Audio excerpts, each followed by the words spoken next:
Apa kabar Bapak Ibu petani sawit Indonesia? Semoga kita semua selalu dalam keadaan baik, damai, dan sejahtera.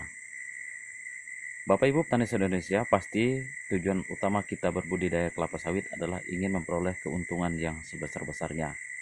Nah, dalam berbudidaya kelapa sawit, cara untuk mendapatkan keuntungan yang sebesar-besarnya adalah dengan cara yang pertama, tingkatkan produksi kebun kelapa sawit kita semaksimal mungkin. Dan yang kedua adalah menurunkan biaya perawatan kita seefisien mungkin. Saya akan mengajak Bapak Ibu untuk melihat satu contoh pekerjaan yang ada di kebun sawit, yaitu pekerjaan semprot gawangan. Dan pekerjaan ini menurut saya terlalu boros, terlalu banyak yang harus dikeluarkan untuk menyemprot gawangan ini. Seharusnya kita bisa berhemat di sini Bapak Ibu, sehingga nanti selisih yang kita peroleh dari harga penjualan TBS bisa lebih banyak dan keuntungan petani bisa menjadi lebih banyak. Oke Bapak Ibu, mari kita simak video berikut ini. Nah, saat ini kita sedang berada di satu kebun kelapa sawit yang sudah dilakukan pekerjaan semprot gawangan secara total. Kita lihat bahwa tidak ada lagi gulma yang tersisa, baik yang ada di piringan maupun yang ada di gawangan. Semuanya kelihatan coklat, pertanda bahwa kebun ini sudah dilakukan semprot total.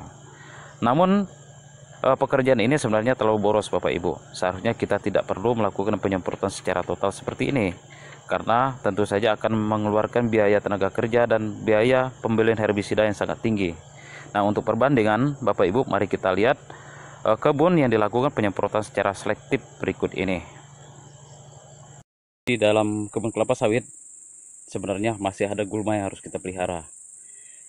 Jadi yang perlu kita bersihkan adalah gulma-gulma yang ada di ini Bapak Ibu, di pasar pikul.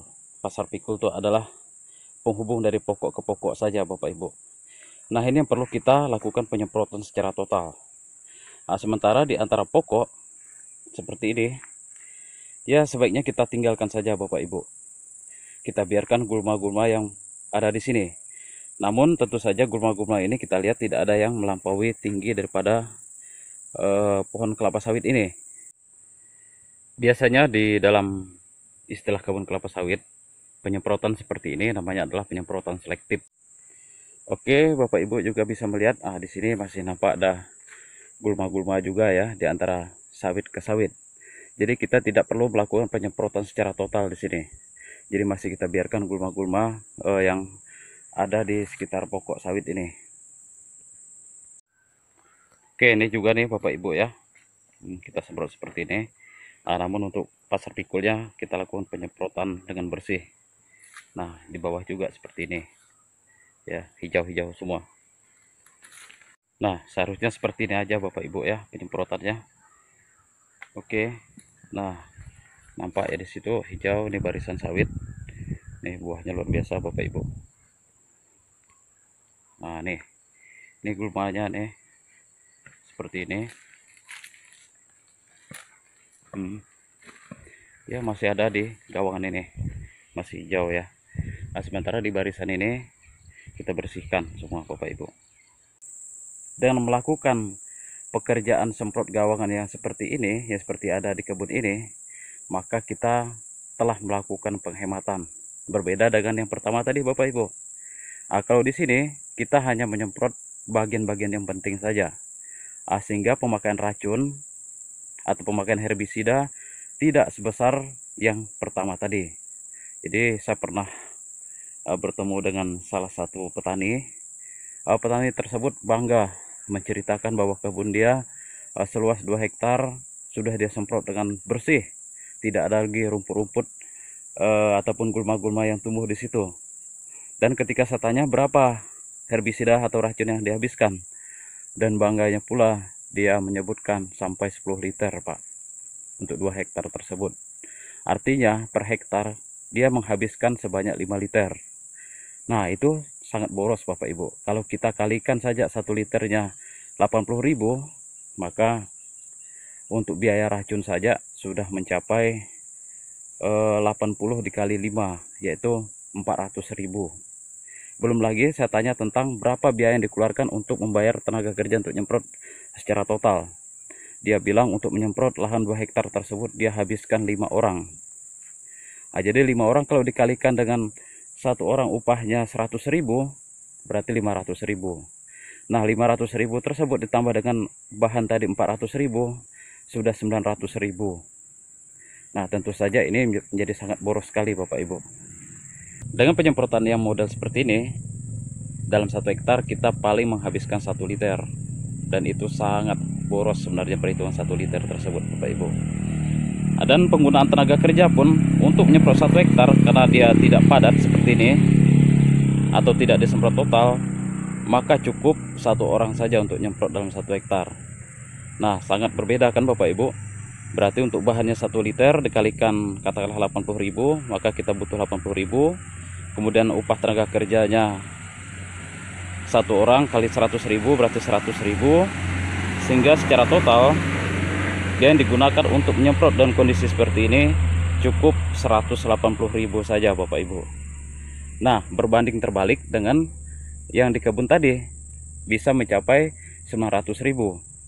Nah, jadi Bapak Ibu, sebenarnya kita bisa menghemat biaya di sini Bapak Ibu, bahwa 900.000 kalau dikurangi 180.000, kita masih ada spare sekitar 700.000. Masih ada selisih sekitar 700.000. Nah, seharusnya 700.000 tersebut kita bisa alokasikan untuk membeli pupuk Bapak Ibu. Jadi 700.000 kalau kita kalikan dengan harga pupuk saat ini 350.000 per karung, maka sudah dapat 2 karung. Nah, dan 2 karung kalau kita berikan dosis 1 pokok ini misalnya 2 kilo, berarti kita masih bisa memupuk sebanyak 50 pokok Bapak Ibu. Pupuk tentu saja bisa meningkatkan produksi dari buah kelapa sawit. Nah, selain itu Bapak Ibu, dengan melakukan penyemprotan seperti ini ya, terutama di daerah-daerah bukit seperti ini, banyak fungsinya Bapak Ibu. Yang pertama, gulma-gulma ini bisa menjadi penahan longsor. Nah, kemudian yang kedua Bapak Ibu, fungsinya dengan ada pemeliharaan gulma yang ada di gawang seperti ini, ternyata bisa menekan pertumbuhan hama Bapak Ibu, terutama hama yang sering menyerang di kebun kelapa sawit, yaitu hama ulat api. Kemudian selain itu, beberapa jenis gulma seperti Nephrolepis, dia bisa memberikan kelembapan bagi tanah yang ada di sekitar kebun kelapa sawit kita. Sehingga kalau kita melakukan pemupukan, maka pemupukan yang kita aplikasikan tersebut bisa lebih efektif penyerapannya.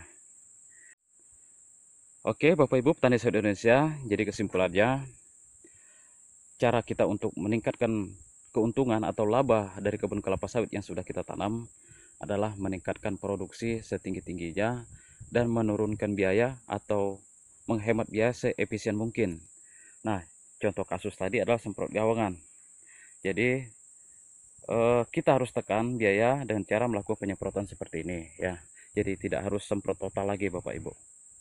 Lebih bagus selisih dari biaya yang kita gunakan untuk nyemprot total tadi, kita gunakan untuk membeli pupuk, sehingga pokok kelapa sawit yang kita tanam bisa tumbuh subur dan berbuah lebat seperti ini Bapak Ibu. Ini buah semua ya, buah semua. Oke Bapak Ibu petani sawit Indonesia, nah demikian dulu video kali ini. Semoga video kali ini bisa memberikan semangat dan informasi yang berguna bagi Bapak Ibu petani sawit Indonesia. Terima kasih.